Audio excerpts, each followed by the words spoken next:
जय श्री कृष्णा। ओम नमो भगवते वासुदेवाय।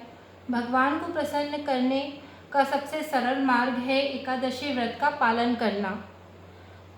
इस व्रत का पालन करने से सभी को कृष्ण हमें अनेक लाभ प्रदान करते हैं, किंतु फिर भी भगवान के परम भक्त किसी भी फल को पाने की इच्छा से नहीं करते, केवल एक ही उद्देश्य से व्रत करते हैं, जो है भगवान की भक्ति पाने हेतु। वैदिक गणना के अनुसार वर्ष में 24 एकादशी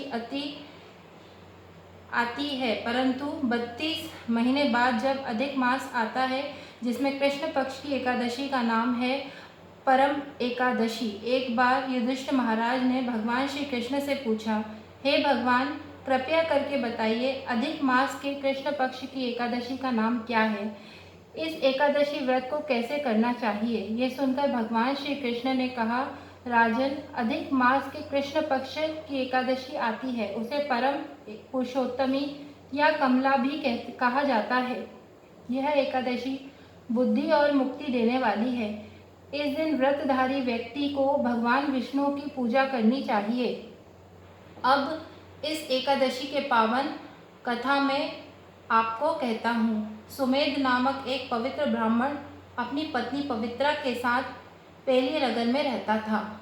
पिछले जन्म में किए गए पाप कर्म के कारण वह बहुत दरिद्र था। उसे भिक्षा भी नहीं मिलती थी, इसलिए उसे खाने के लिए अन्न, वस्त्र और सोने के लिए जगह का अभाव था। परंतु फिर भी उसकी धर्म पत्नी ने उसे बहुत ही श्रद्धा से उसकी भक्ति और सेवा की बहुत बार तो अतिथियों की सेवा पर वह खुद भूखी रह जाती, परंतु फिर भी अपने पति को कुछ नहीं कहती। इस प्रकार प्रतिदिन कमजोर हो रही थी।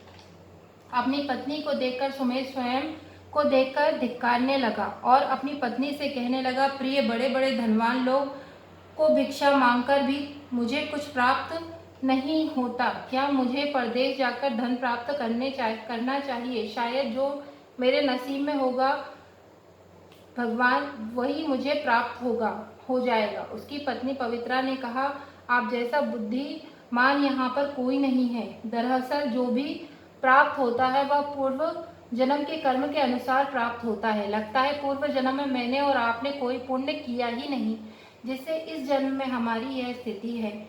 हे स्वामी, मैं आपके बिना नहीं रह सकती, कृपया आप कहीं ना जाएं। जो भाग्य में लिखा होगा वह यहीं मिल जाएगा। यह सुनकर सुमेध ने परदेश जाने का विचार त्याग दिया। देवयोग्य से एक दिन वहां कौंडिन्य ऋषि वहां आए। सुमेध और उनकी पत्नी ने आनंदित होकर उन्हें प्रणाम किया, उन्हें आसन देकर योग्य प्रकार से उनकी पूजा की। अपनी क्षमता के अनुसार उन्होंने ऋषि को भोजन दिया और फिर भोजन देने के तत्पश्चात फिर पवित्रा ने ऋषि से पूछा, हे मुनिवर, हमारी दरिद्रता कैसे दूर होगी?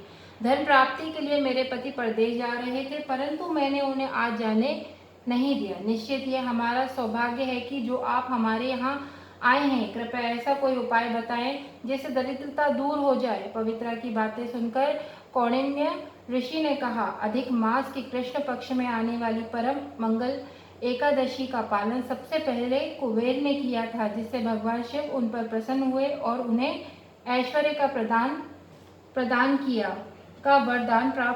किया।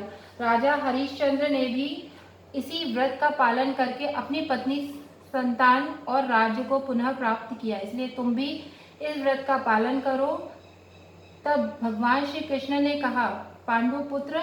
इसके बाद कौंडिन्य मुनि ने पंचरात्रि व्रत के बारे में कहा, जिसे मुक्ति प्राप्त होती है। परम एकादशी के दिन से ही पंचरात्रि व्रत का पालन करने के लिए शुरुआत करनी चाहिए। जो भी 5 दिन तक इस व्रत का पालन करता है वह अपने माता पिता के साथ वैकुंठ लोक को प्राप्त करता है। कौंडिन्य ऋषि की सलाह के अनुसार पत्नी ने इस व्रत का पालन किया। व्रत के प्रभाव से सभी सुख सुविधाओं से भरा उन्हें घर प्राप्त हुआ। श्री कृष्ण ने कहा कि सभी महीने में श्रेष्ठ अधिक मास में आने वाली और परम, ये दोनों ही एकादशी मुझे बहुत प्रिय है, इसलिए हर एक को एकादशी व्रत का पालन करना चाहिए।